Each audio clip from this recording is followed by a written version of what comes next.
आज हम लोग बात करने वाले हैं बिहार शिक्षक भर्ती, जिसमें पीआरटी 125 प्राथमिक शिक्षक का जो कट ऑफ है, कट ऑफ पे बात करेंगे तब समझ में आएगा कि हमें अपनी तैयारी किस तरह से रखनी चाहिए, है ना। कितनों ने अपनी नींद, आराम और खुशियां कुर्बान कर दी। कितनों ने घर के हालात को ताक पर रखकर पढ़ाई की और कितनों ने सिर्फ उस उम्मीद में संघर्ष किया कि मेहनत कभी बेकार नहीं जाएगी। लेकिन जब रिजल्ट आता है, कट ऑफ एक तलवार की तरह गिरती है। कोई 1 अंक से बाहर रह जाता है, कोई 2 अंक से, और फिर सवाल उठता है, क्या मेहनत बेकार चली गई? सच्चाई यह है, मेहनत कभी बेकार नहीं जाती।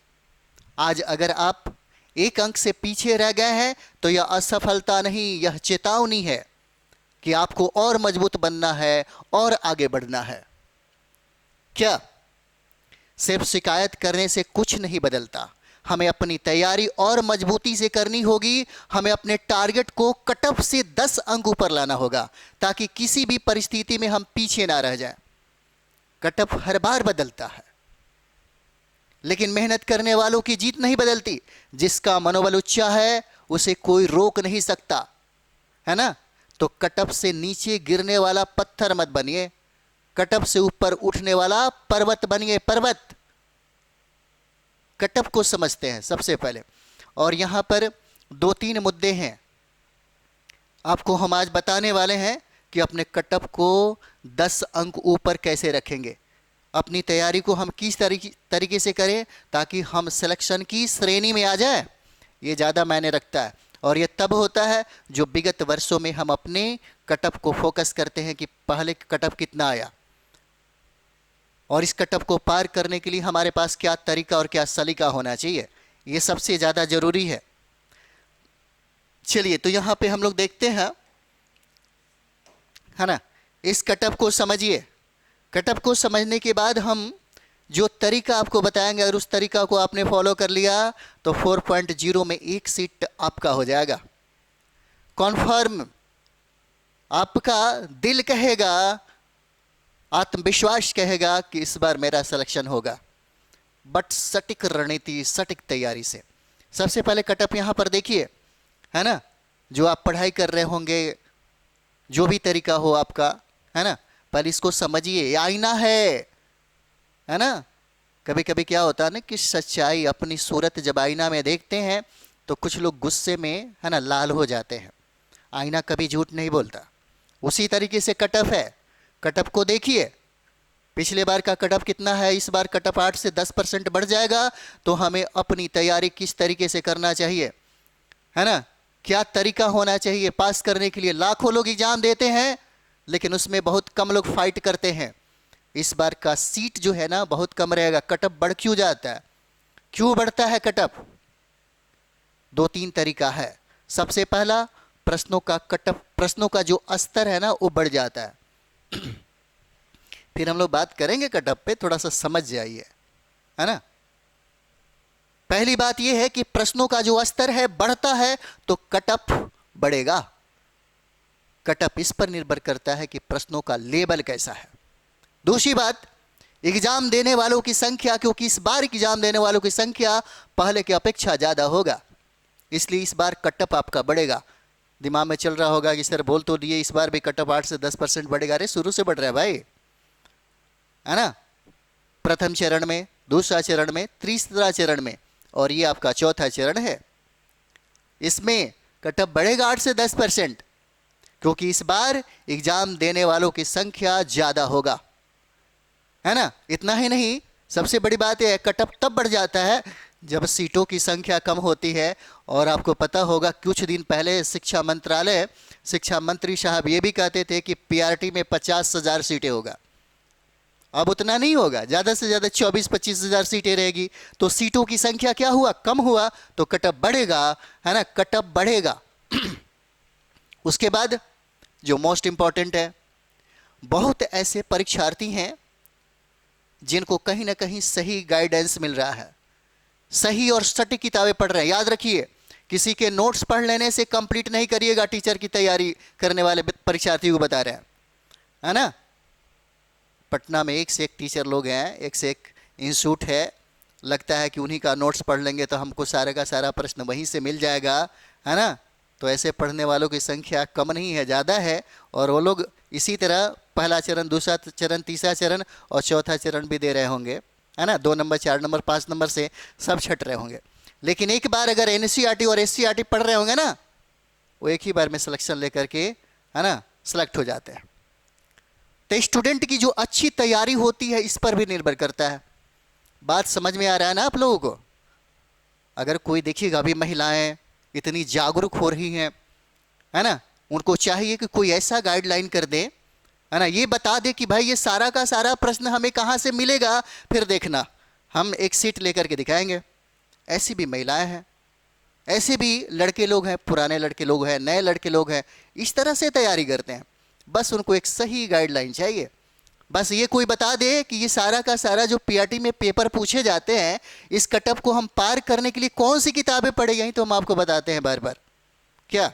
तो यहाँ पर देखिए कटअप देखते हैं, फिर हम लोग बात करेंगे कि कटअप को कम से कम 10 अंक ऊपर हम कैसे रखें ताकि हमारा सिलेक्शन हो 4.0 में ही, 5.0 की बात नहीं है ना। तो सबसे पहले यहाँ पर हम लोग देखेंगे, हम लोग कटअप पीआरटी का देख रहे हैं 1 to 5 के लिए, प्राथमिक शिक्षक के लिए, है ना। 2023 का, इसके पहले जो हम लोगों ने एग्जाम दिया था उसका कटअप है। तो सबसे पहले हम लोग समान वर्ग की बात करेंगे। समान वर्ग का पुरुष वर्ग में ये जो कटअप दिया हुआ है ना, पुरुष वर्ग का ये 81 था, 81 है ना। और वहीं जो समान वर्ग है महिला कैटेगरी में 70 कटअप है इनका, महिला कैटेगरी में। अब यहाँ पर देखिए ईडब्ल्यूएस वालों को जो 10% आरक्षण भी दिया गया, इनका कटअप देखिए पुरुष वर्ग में 74 हो जाता है, 74, 74, है ना। जैसे बीसी के पुरुष का 74 है, उसी तरह से ईडब्ल्यूएस में पुरुष वर्ग में 74 कटअप दिया है और महिलाओं को 63 कटअप दिया है ना। महिलाओं को कितना? 63 कटअप दिया हुआ है।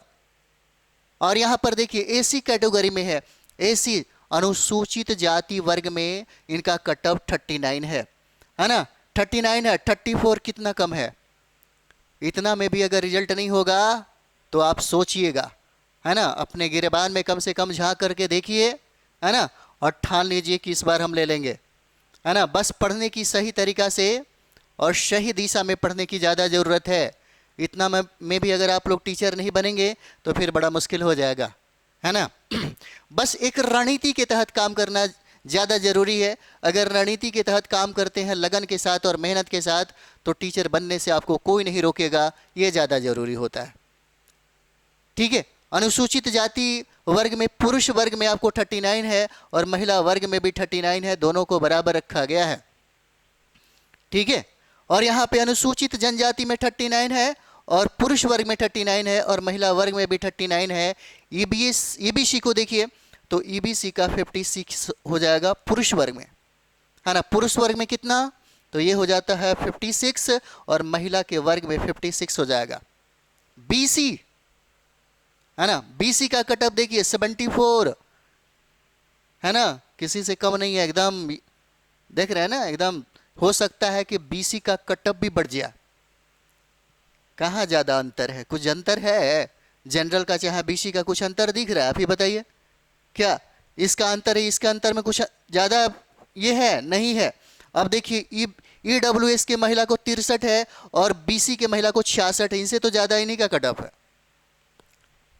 तो इस बार मजबूती के साथ लगना होगा, 8 से 10% कटअप बढ़ेगी। और इस बात का देखिए मूल्यांकन करिए, चीज़ों को समझिए। अगर चीज़ों को आप समझते हैं तो कोई दिक्कत नहीं है, नहीं समझने पे दिक्कत होता है। समझ रहे हैं तो दिक्कत नहीं होगा। आपको अपनी कमजोरी का अगर एहसास हो जाए, आभास हो जाए, तो फिर आपको टेंशन होगा कि हम अपने आप को मजबूत कैसे बनाएं। पहले आपको एहसास तो हो कि हम कमज़ोर हैं, पहले आपको एहसास तो हो कि हमारी तैयारी, है ना, सही तरीके से नहीं चल रही है, हम सही दिशा में नहीं जा रहे थे, गलत दिशा में जा रहे थे। और ये आईना है, देखिए, है ना, देखिए जिस तरह से सुबह उठने के बाद, है ना, बालों को संवारने के लिए अपने चेहरे को जब देखते हैं ना आईना में, तो आईना सच बताती है है ना, रियलिस्टिक चीज़ें बताती है कि भाई समझो, देखो हम तुम जैसे हो वैसे ही दिखा रहे हैं। यही है क्षमता, आकलन, औकात जिसको हम लोग बोलते हैं, है ना। तो बीसी का कितना, पुरुष वर्ग में 74 हो जाएगा और महिला वर्ग में 66 66 हो जाता है कटअप। अब यहाँ पे इसको टारगेट करने के लिए समान वर्ग को कम से कम, अगर महिला 70 है तो इनको 80 टारगेट करना पड़ेगा, ठीक है। अगर ये 80 है तो इनको 90 प्लस टारगेट करना पड़ेगा, है ना। इनको भी यहाँ पर देखिए 90 टारगेट करना पड़ेगा और इनको भी 80 टारगेट करना पड़ेगा। तो क्यों ना सारे लोगों के लिए, है ना, एक कटअप जो है 90 प्लस की तैयारी करें, 90 प्लस की तैयारी करिए। कटअप की इतनी औकात नहीं होगी कि 90 प्लस को छुएगा, है ना। 90 95 अगर लेकर के आते हैं, है ना, तो आराम से आपका सिलेक्शन हो जाएगा। फिर एग्जाम देकर के घर पे आइए और टेंशन मुक्त होकर के सो जाइए। इंतजार कीजिए, है ना, रिजल्ट का इंतजार करिए, ठीक है। और जब आपका लिस्ट आएगा ना तो 100% आपका नाम उसमें दर्ज हुआ रहेगा, समझे। लेकिन बात यह है कि आप अपने दिमाग में भी सोचते होंगे सर आपने तो 90 प्लस कर दी, आपके लिए आसान हो सकता है। ऐसा भी नहीं है, सबके लिए आसान है। आसान बनाना पड़ता है, किसी का रास्ता इतना आसानी से नहीं मिलता। किसी भी चीज़ को प्राप्त करने के लिए, है ना, कीमत चुकाना पड़ता है। ये कीमत आपको चुकाना पड़ेगा, तब जा कर के इस 90 को पार करिएगा, है ना। पिछले बार में हमारे बहुत ऐसे स्टूडेंट थे, 105 110 तक उसने किया, एकदम कंप्लीट किया। सोचिए 105 भी था कितने लोगों का। किसी का मैथ में 15 में 15, रीजनिंग में 15 में 15। सोच के देख रहे हैं, उसने टारगेट किया कि हमें महत्वपूर्ण किन किन चीज़ों पे टारगेट करना चाहिए। जैसे आज हम बताएंगे, जो मैंने पिछले बार भी करवाया था, अपने जो विद्यार्थी थे जिनको एग्जाम देने के पहले मैंने यही करवाया था, वही चीज़ें आज हम आपको बताने जा रहे हैं।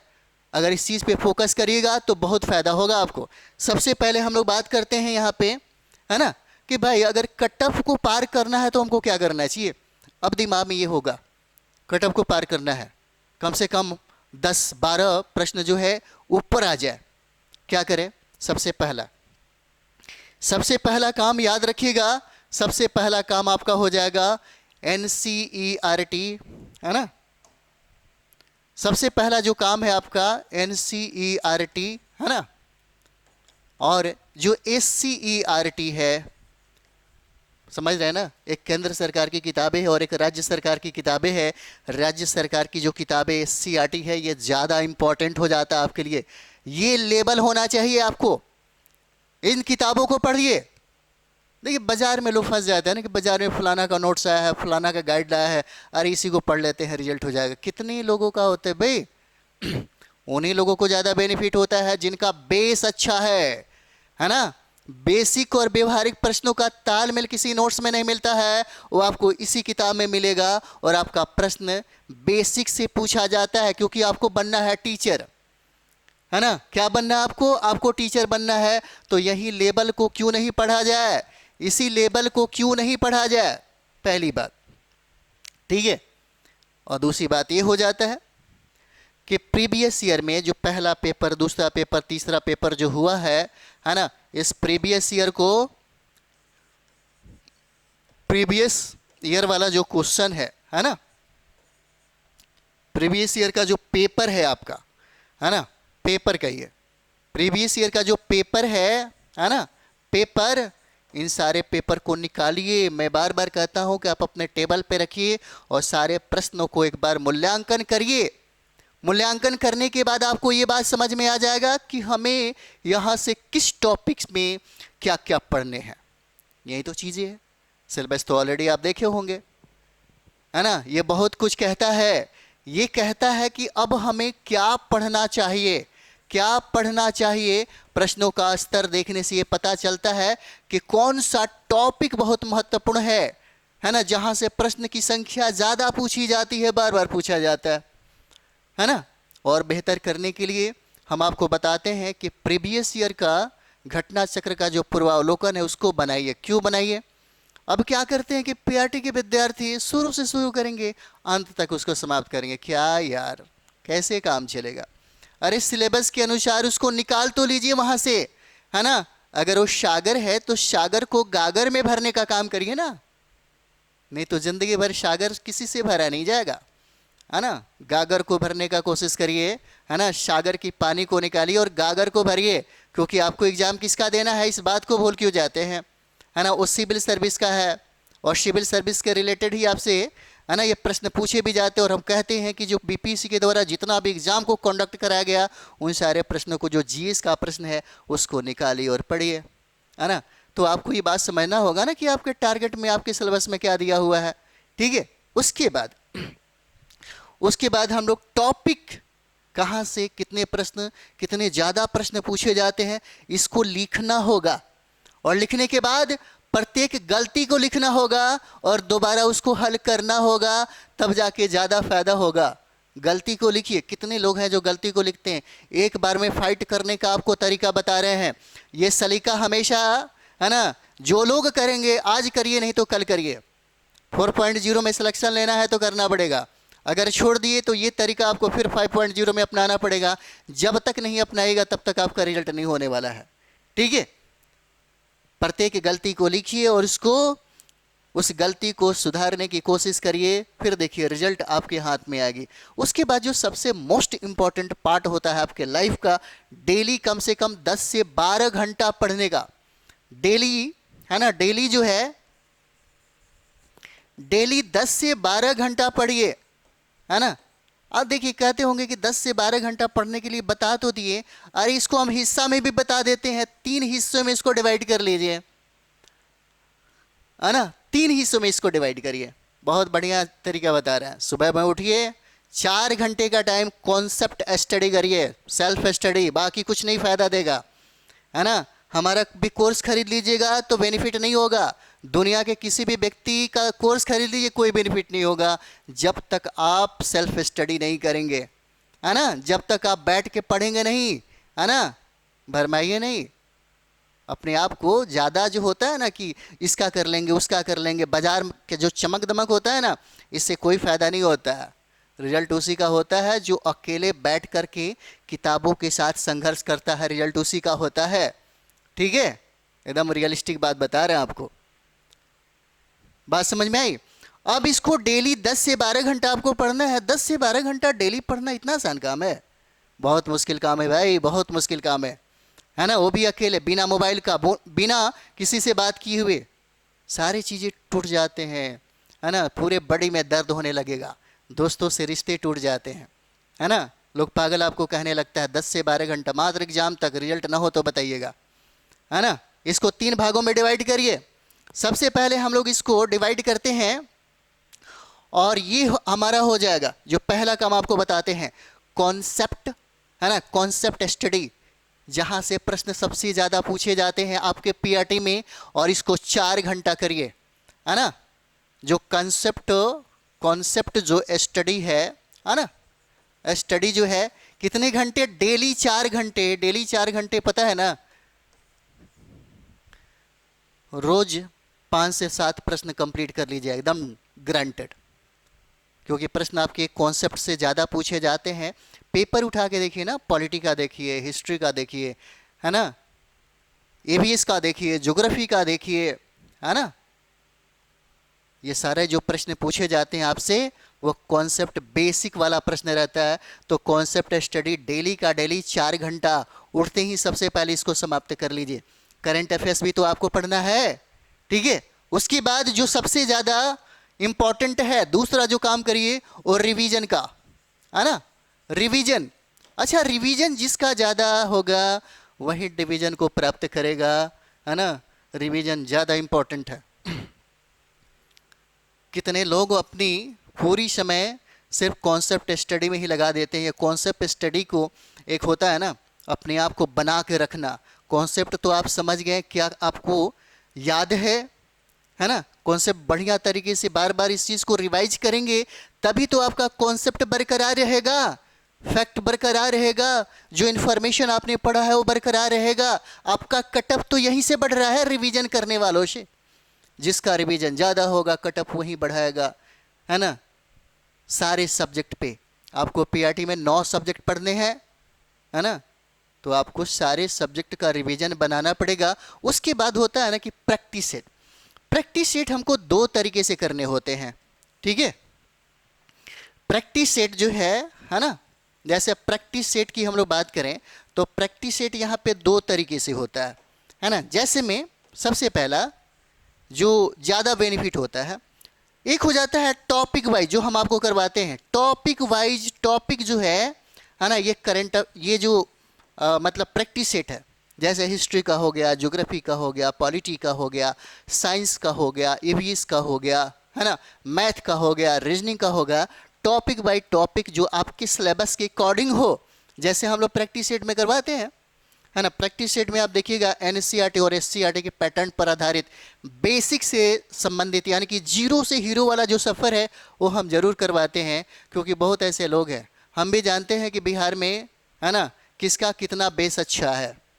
इसीलिए हमको जीरो से प्रारंभ करना होता है ना। जीरो से प्रारंभ करते हैं और ये सफ़र आपके हीरो तक पहुंचता है, और यहीं से शुरू भी करना चाहिए। अगर आपका बेसिक अच्छा है, आपने मैट्रिकुलेशन को बहुत बढ़िया तरीके से, आपका कॉन्वेंट अच्छा रहा, आपका स्टडी स्टाइल अच्छा रहा, आपने एनसीईआरटी और एससीईआरटी को एक एकेडमी अच्छा आपका रहा, तब तो कोई ज़रूरत नहीं है, बहुत बढ़िया तरीके से आपका कटअप आ जाएगा। लेकिन कितने लोगों का है, कितने लोग हैं, है ना। अगर नहीं है तो आपको करना पड़ेगा ये टॉपिक वाइज जो टेस्ट है, जो हम लोग ऑलरेडी कराते हैं, इससे बहुत ज़्यादा बेनिफिट होता है ना। उसके बाद यहाँ जो फुल लेंथ का जो पेपर है ना, यहाँ पे फुल लेंथ का, है ना, फुल लेंथ का जो पेपर है, इसको कंप्लीट करिए। डेली आपको करना पड़ेगा कम से कम 2 से 3 घंटा है ना, कम से कम 2 से 3 घंटा इस पे टाइम दीजिए। अब सोच के देखिए, 4 घंटा इस पे टाइम दे रहे हैं, 3 घंटा इस पे टाइम दे रहे हैं, 3 घंटा इस पे टाइम दे, 3 3 6 4 10 हो गया। आपकी कैपेसिटी से ज़्यादा है तो और बढ़ाइए, क्योंकि आप यंग हैं, है ना, बूढ़े नहीं हो गए हैं। बूढ़े लोगों के पास एक चीज़ होता है, थोड़ा सा अनुभव होता है, शक्ति जो पावर है ना वो ज़्यादा नहीं होता, यंग लोगों के पास होता है, जो युवा है उनके पास होता है। लेकिन युवा लोगों के पास एक चीज़ की कमी होती है, उनके पास अनुभव नहीं होता। अगर अनुभव हो जाए तो फिर एक बार काफ़ी है, एक ही बार में फाइट कर जाते हैं, है ना। चीज़ों को समझिएगा, अगर आपको अच्छा लगे, है ना, तो इस पे अमल करिएगा। अगर आपको लगता है कि हमको रिजल्ट चाहिए तो इस पर ज़रूर फोकस करिएगा, ठीक है। और एक चीज़ और भी जो बहुत इम्पोर्टेंट है, हमने कहा कि टेस्ट बनाइए। टेस्ट बनाते हैं तो सोचते हैं कि अरे यार मार्क्स कितना आया, हो गया, ज़िंदगी भर मार्क्स से देखते रह जाइएगा। गलती आपको ये देखना होगा कि हमने गलती कितना किया, है ना। ये देखना पड़ेगा कि हमने कितना गलती किया और गलती कहाँ से हो रहा है, और इस गलती को हमने कितना सुधार किया। फिर अगली बार आपका कटअप जो है ना, कटअप बढ़ जाएगा, 100% बढ़ जाएगा, है ना। गलतियों का, है ना, लोग फोकस, अपना गलती कभी दिखाई देता है? आप ही सोचिए, अपना गलती कभी दिखाई देता है? लेकिन जिस इंसान को अपना गलती दिखाई दे दिया, वहीं चमकता दमकता है, याद रखिएगा, वहीं सफल होता है ना। अगर गलती दिखाई दे दे तो उसको सुधारने के लिए 1 मिनट का भी समय नहीं लीजिए, फटाफट सबसे पहले उसी पर काम करिए।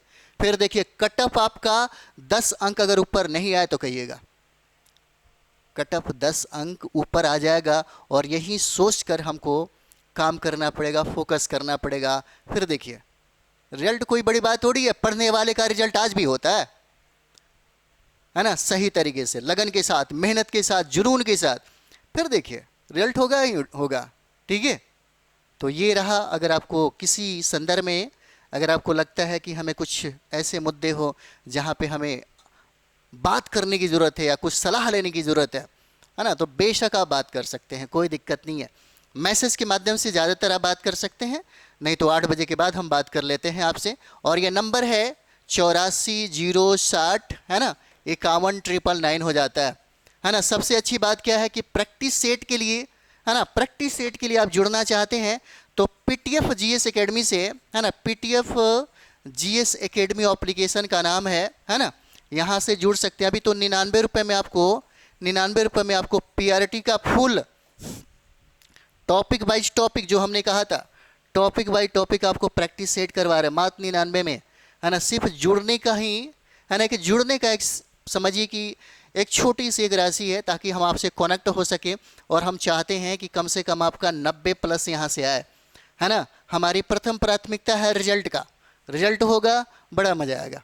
और रिजल्ट के लिए अगर जुड़ना है तो आप ज़रूर जुड़िएगा, है ना। यहाँ पे जैसे टीजीटी पीजीटी वाले भी हैं, टीजीटी पीजीटी वाले, है ना, जिनका जीएस में 40 नंबर आता है, उनका मात्र 49 में सारा 5 सब्जेक्ट यहाँ से पढ़ने हैं ना, और 5 सब्जेक्ट का टॉपिक बाय टॉपिक और फुल लेंथ का जो 40 प्रश्न पूछे जाते हैं, जिसमें आपको 30 से 32 नंबर की गारंटी रहेगी कि भाई 30 से 32 नंबर आपको आएगा ही आएगा। जैसे हम 90+ पीआरटी की बात करते हैं, है ना, इतना आएगा ही आएगा 100%।